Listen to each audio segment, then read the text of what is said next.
Hello Booktube! This week I have a very strange little book for you. I'm just going to preface this by saying that I absolutely adore cactuses. I think cactuses are really cool fruits.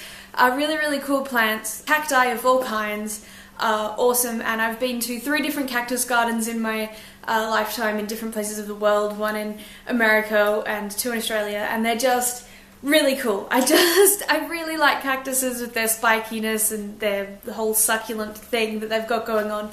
I've got 2 cactuses at the moment. This is my newest baby. He's the only one I still have alive at the moment, and I'm a Sepervivium. And I'm not very good at keeping cactuses alive. I overlove them and they die, or I forget about them and they die.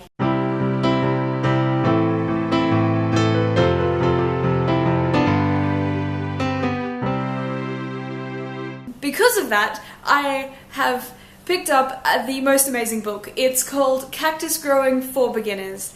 And this is the other cactus we have growing in our house at the moment. It's technically not mine, but it's just so gorgeous. Okay. So anyway, this book is awesome. It was originally written and published in 1935. This is a reprint from 1952, and there's a couple of little prefaces in here which are really cool. Just reading it through cover to cover is quite boring because it's just literally how to grow cactuses and identify the species and the genus and all these really boring things that I don't really care for, but the way that it's worded and the way that it's written is very of its time, I think, and it's quite funny. It's such a fun read. I've read it probably a couple of times, but none of the facts have sunk in for me at all. The first thing the book does is that it gives a review of itself, so I don't even really need to do anything. I just have to read the book to review it. It's pretty great. It's by Vera Higgins and H.T.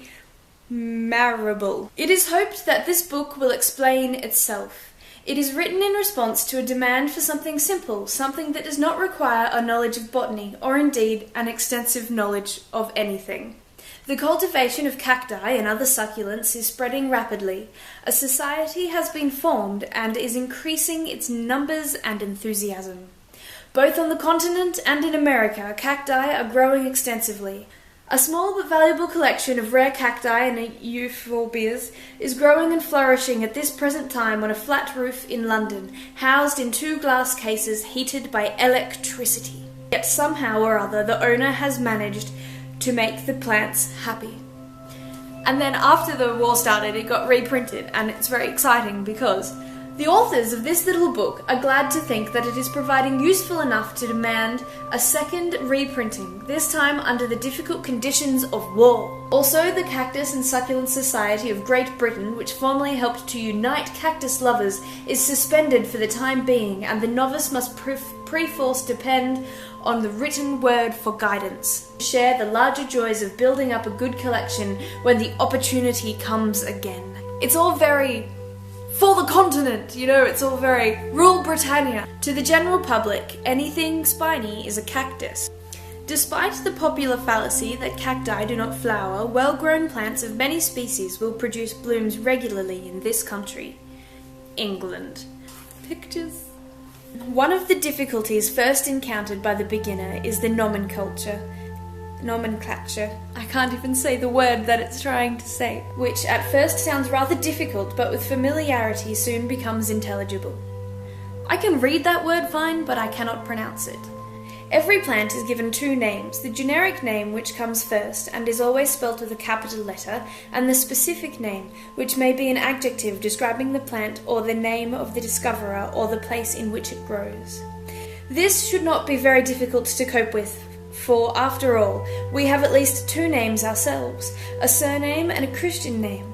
The generic name of the plant may be likened to the surname, while the specific name can be taken to correspond to the Christian name. The total number of species of cacti known exceeds 2,000.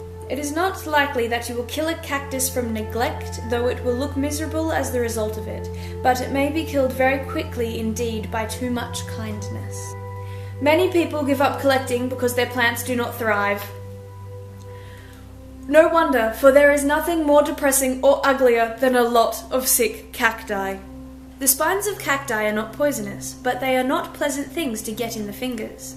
Some difference of opinion exists as to the best time to repot cacti. They need not therefore be debarred from growing cacti, as these plants will do quite well in a living room. But sooner or later, if the collection is to expand, a greenhouse will become inevitable. The pots should not be too close together. It should be possible to get at any plant without disturbing its fellows. As a matter of fact, the beginner will discover before very long that this is a counsel of perfection. Once the cactus has taken root in your soul, it will spread like the opuntia in Australia. Cleanliness is far above godliness in the successful management of cacti. Cacti grown in a living room must accept the temperature at which the room is kept. You may easily be misled into thinking the soil underneath is dry, whereas it may be sodden. Whatever temperature is decided on, the aim should be to keep it constant. With few exceptions, all that a beginner can hope to do is to place a plant in its correct genus. There are many ways of acquiring a collection. Friends will help by giving spare plants, and collections may be bought cheaply. Sooner or later, the beginner will be purchasing plants from dealers. Gotta ring my cactus dealer? A question which the beginner may well ask himself quite early in his career as a collector is whether he intends to specialize or just acquire every cactus plant that he can secure. This is not a question which anyone can decide for another because tastes differ so much.